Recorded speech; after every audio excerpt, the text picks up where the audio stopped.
The cutting of the orm. There's a tree behind me, and it's supposed to be. You can see the limbs coming out of my hair, up out of the top of my head, kind of like all the alleged snakes that were coming out of the Gorgon's head, Medusa. And remember, Perseus the harvester had to cut off her head and then use her blood to make the Pegasus. Also used her blood to turn the Titans into stone. I'm going to read from the Essene Gospel of Peace, and I want to thank someone who watches my videos. She calls herself Ashes to Ashes. If you ever all want to tell me your real names, I can address you correctly. But she was reading from the Essene Gospel of Peace, and she was quite moved this week. And I'll read, "Hidden knowledge of the tree of life that stands in the middle of the eternal sea." Hidden knowledge of the tree of life that stands in the middle of the eternal sea. And a lot of my work has been about studying the mechanics of this place. And what I showed you in the last video was that there are consciousness layers that stack up like an egg. In other videos, I've explained to you that it's kind of like Russian dolls, and they stack inside of each other. Okay, that is what the cosmos is. It's levels of consciousness. Okay, and then it appears to you as a place, right? On the screen, it appears that it spreads out, and there's stars, and there's galaxies, and everything. But your consciousness is actually one of those multi-layered eggs. And there are versions of you in each layer. This is the amazing thing. So I shared a podcast that Nish from the Cosmic Salon did with the flying lasagna Aurora, who I've mentioned Aurora before. And in that podcast, Aurora very clearly explains that she came in after a demonic ritual occurred here, and she took the body of someone who was targeted from a weapon. And that goes into my explanation of how this inversion occurs. It is basically through these type of perversions and rituals that invert a beautiful tree of life. And in fact, even chop it down. And that I've looked at a lot of art, and people have been sending me art and also short videos about the bull. And the bull, again, is Taurus, and that backs up to Andromeda. In fact, someone from the Colonizers science community sent me a light language transmission that was around the galaxy of Andromeda. So if you can understand, even though Andromeda looks like it's beyond Cassiopeia and Cepheus, and then Perseus and Draco, and then Eridanos, but you must understand, like, that's how it looks when it appears on the screen in a holographic universe. But Andromeda is the mum, it's the meme, it's the ma. Andromeda, if you look at the letters and you put them carefully in sequence, A-N-D is DNA. A-N-D for Andromeda is DNA.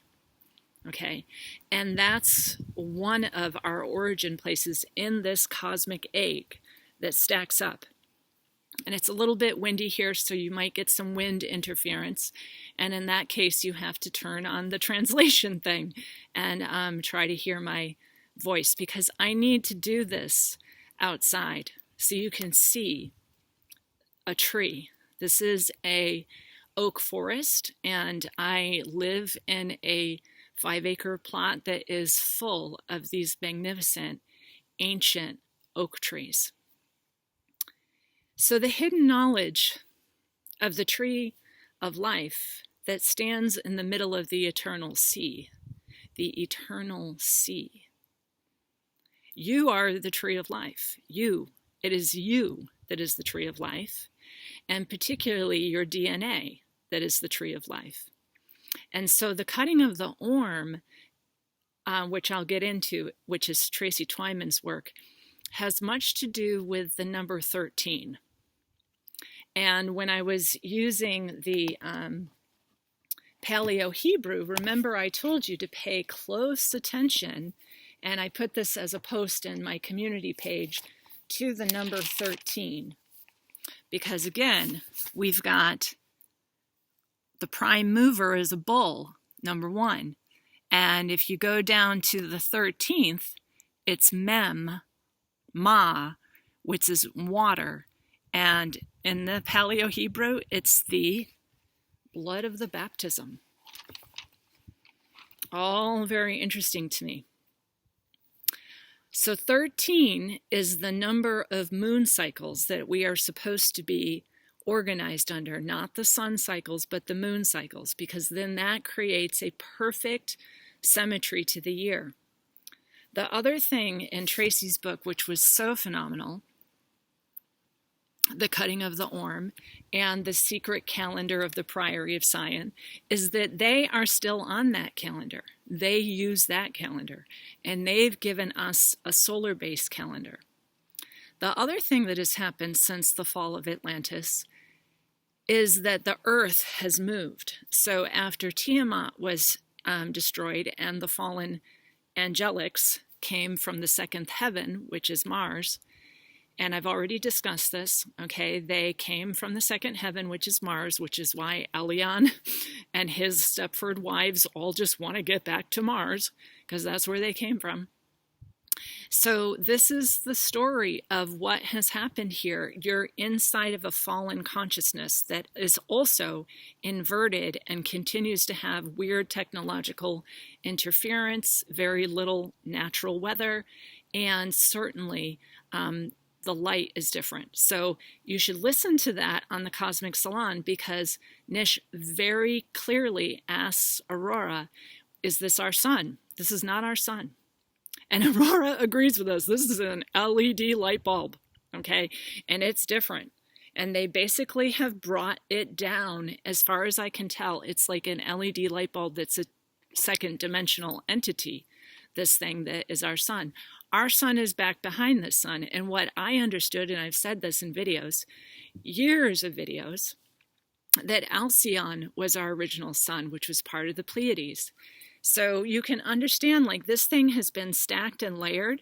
We're on the wrong calendar, and that changes us. The other thing that was fascinating about that conversation on the Cosmic Salon with Aurora and Nish was that she also said, and this was before I made my videos, because this was recorded back in October, it's the calendar ritual events like Valentine's Day and Xmas, and I've already discussed April Fools, and Easter, and the little bunny, and the poops that you're supposed to eat, and the eggs you're supposed to collect. So just recognize that it's all of that too. Like, we're on the wrong calendar, and that changes our internal understanding of where we are. Because we're on the wrong calendar, the earth has tipped. We used to have only equinoxes, and that's why the solstice places are very, very rare. And I've made videos from solstice alignment places in South Woodstock, and I find that very interesting because they set those up after the fall of Atlantis. But we only used to have a beautiful tropical paradise here where everyone lived for free. And the other thing I found amazing was the confirmation that we didn't need any technology, that this technology is all copying us. This is copies of us, even this thing. So now, the Mark Zuckerberg entity has said that these things are going to be obsolete. because the next thing, these things aren't going to work. You start to notice like the buttons don't work and they change the words on you when you're trying to type in something, and they're adding all new things to email and everything's impossible. It's because they're going to make this thing very difficult to use, and then they're going to say, oh, put your headset on. Nish also interviewed a guy who was an insider in Silicon Valley, and he put those things on, those virtual reality glasses, and then he felt like he couldn't take them off. Like the world got inverted yet again. And he took them off and he left that whole life and went and lived in a cave. And that's my suggestion. Get off the technology the most that you can, like get away from this stuff. Even like a sewing machine. Like I had a great sewing machine, and now the sewing machines, like I got one that my mom had in storage, and it's crap. It's like plasticky crap, and it clanks and it rattles, and the foot press is horrible. So when I was working on curtains this morning, because I want to block the sun from the inside of my house, this is like incredibly crazy. And that's the same as this device. They're making more and more pathetic technological devices so that you want to be a robot. And Elon Musk said, by 2040, he expects there to be 10 billion robots. He's building them right now. Do you know what that means? It's scaffolding inside. And that is the fall of Atlantis. Again, it's like the same thing that happened in Atlantis.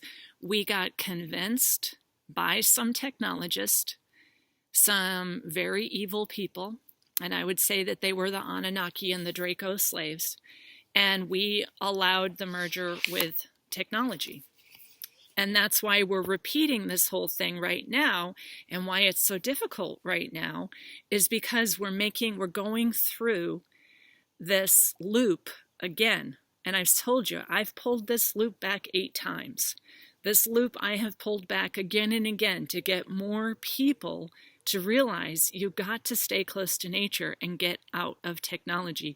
Technology, optogenetics, and so forth is literally the problem. It is changing your DNA, and it is cutting your life tree. And I've put all the research together to prove that. But I'm going to read some stuff about the Anunnaki aliens in the Bible. Paul Wallace, so you might want to check out Paul Wallace. He has done an enormous amount of work because he was trained in religion. I don't know what to call it. He realized that the original cuneiform Mesopotamian work is by Baal, and it was by Baal who did this. It is explained that this is a Mesopotamian story of invaders. This Yahweh dude, I don't care what the word Yahweh means, was the least and the lesser of these invaders. And there apparently used to be all kinds of like actual pictures of him. And Paul Wallace shares a ring with the entity that he used for his stamp. So this has been going on. All of these pastors have to preach this way because it's the problem from the congregations. The congregations want to hear the same old stuff. And he says it's not a faith-based description. That was added afterwards to make it a faith-based description. It is literally just the ancient stories of invaders, the sky people who came here. And it's the same in the Rig Veda. So whether you're reading the Jerusalem Bible or not, the pastors hate this, having to lie to you. They are lying to you. And just like any of us, it's because they're financially obligated to somehow pay their taxes. So the whole of it was the conflict between Enki and Enlil. And you notice that I've read before from the book of Enoch that the first prototypes of Adam that they created as slaves to serve the Draco would not bow down to. It says the fallen angels from the second heaven would not bow down to this Adam. So they had to create another Adam prototype that the fallen ones liked. And then in Genesis 6, it tells about the flood. But you see, Earth was already here. It was not created. And you should absolutely, if you do not understand this, look into the work called the Eden Conspiracy, or also it's called the Invasion of Eden. Okay, the Eden Conspiracy or the Invasion. We were invaded, people. And what was wonderful about the conversation with Aurora was she knew that we needed nothing. Like, we didn't even need clothes, so we didn't need sewing machines, because we already were one with nature. We were one with the trees. We talked to the animals, and there was a lot of discussion about how the animals have souls. The animals are more ensouled, in my opinion, than humanity. When I see like the dolphins and whales, I know that that was the original pure joy, where you didn't need anything. You just lived in this dance of creation in the eternal sea, okay? And you are that tree of knowledge in the eternal sea. You were a wild, fabulous being that did not need governments, did not need medicine, did not need language, because we were perfectly telepathic. And so what I really enjoyed about that conversation, and I encourage you again to join the Cosmic Salon, get on Patreon, make sure that you're a subscriber to that page, to Nish's Patreon, because we have to remember these bodies are precious. As much as they have been hacked, you know, that's what Yuval Harari said, they could hack the human organism. Your body is precious. And we used to not die also. And I have said this in my videos. If you were done, you left at your own will. It wasn't like you suffered endless, toxic, horrible situations. So I know with the current situation, it definitely is a blood war. I have absolute evidence across the board from families who have told me this. In fact, I'm going to share this. One family who is all Rh negative, like the whole line, and the person who is my client and is also my very good friend, so Rh negative, her whole family is Rh negative, but they had an adopted child. And that one child got the turbo cancer. She was an adult, you know, so she's like in her 30s. So when I'm talking about child, I'm like talking about people, you know, my children are that age also. She had such a bad cancer that she ended up having a pipe put into her head for chemotherapy. Now, folks, that's not going to solve your problem either.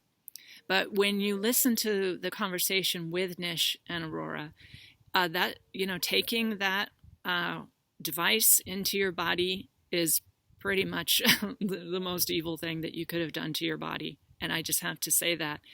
And unfortunately, it's a blood war. So the Rh positive people are extremely affected, because the chosen ones, which are all known, you're all known. I've seen the dark web with all of the information about where you live, your street address, your haplogroups, your blood type, your age, everything's there. I've seen it. They know who you are. They know where you are. But I know my Rh negative friends do not want to be slaves in another inversion. Just like the Dracos didn't want to be slaves to the Anunnaki, a highly technological and what I would consider very low in terms of spiritual race. They're a fallen race, and they are rapists. That's what they are. And this place is a beautiful paradise. It has just been infected. So if you look at the work, the Eden Conspiracy, or the invasion of our perfect Eden, you will see that there was a massive cover-up in the 8th century BCE. An army went to Jerusalem and got rid of all the artwork of these sky gods, including Yahweh. Yahweh was apparently the lowest of them, and that's why he was not given any land for his so-called people. So the whole thing of the Mesopotamian text that they call the Bible is about him fighting and stealing the women from other tribal members, other Elohim, other Adonai. So he was the lowest. And so what they did was they slaughtered all the priests. They took all the figurines and destroyed them. They wanted to extinguish every other evidence of these other sky god invaders so that Yahweh would be the monotheistic only God. And that thing wants a perpetual Holocaust. So do understand, like, the thing that we're in here with is an absolute demon. The other interesting thing about this is that the commandments, the 10 commandments, are for the great forgetting of these other technologist sky gods. So you're not allowed to worship any other idols. Like, you can only worship the lowest one, the most demented one, this one called Yahweh. So the pastors have problems with the people, us, that want them to make it a faith-based religion. It's like we're hungry for, being sinners and being doomed. You see, that's part of the ritual every week. We're doomed. We're bad. We're not doomed, and we're not bad. We're not at all. This has been an absolute invasion. The cutting of the orm, the cutting of the life tree that lives in the center of the eternal sea. So that's some of it. If you read the Enuma Elish and the Epic of Gilgamesh, that's the Bible. It's about invader rapists. Gilgamesh, absolute monster. They had to create another dude out of mud to slow him down because he was raping everything and creating all kinds of monsters. Yeah, that's what we got going on here. So there were apparently a whole bunch of translations from the cuneiform way back in the 1870s, and they were published in 1876, but they still shut all of those people down in the 1800s. So there is a force inside of here that does not want us to know who we are. And when I say you've got to study the mechanics of this place to get out, I'm not kidding you. The other thing I really heard Aurora say very clearly is you don't want your physical body to exit. You want to stay here as long as you can. And that's where I've come to that same point. I'm like, oh my gosh, I have so much to study. I have so many things to do. I have to figure out all of these things and all of these levels, right? She said that we're ascending, but I want to clear up something about that. This place is not going to ascend. It's an individual thing of a trance ending. Once you've ended the trance and start to get back to a more natural life, it naturally happens. You're free. You become free no matter what the archons are doing and no matter what the rituals go on. But if you're participating in those rituals, you're cutting down your own orm. You're cutting down your own tree of life. You're adding to it. So we got all those rituals coming up, right? We got all the so-called holy days. Do not participate in that crap. I'm giving you fair warning. Your body needs to stay as vital as possible. Last month, I told you I did the spike protein detox. This month, I'm doing papaya seeds whole, a teaspoon every morning, whole papaya seeds from a big, juicy, fresh. I got 3 massive papayas. I was so excited. And everything is available for you. When you get to the point where you no longer want to eat ensouled beings, you don't have to. You don't have to keep eating our friends. And I saw a massive, horrifying chicken delivery truck going to pilgrims down the road here. And I was like, I think I'm done. Yeah, I think I'm done. I think I'll eat some papayas and scoop out the seeds and keep them in the refrigerator and take a teaspoon every morning and get all the parasites out that were part of that process of my remembering. So remember, you are the life tree. You are. And you've got to remember that they have messed with us and the whole calendar situation. And she does a fabulous job of explaining how the calendar got messed up and how they use it as part of the ritual. And I'm not into the moon, but I know 13 is the master number here. It's Mem, Ma, it's water, it's the tree of life in the eternal sea.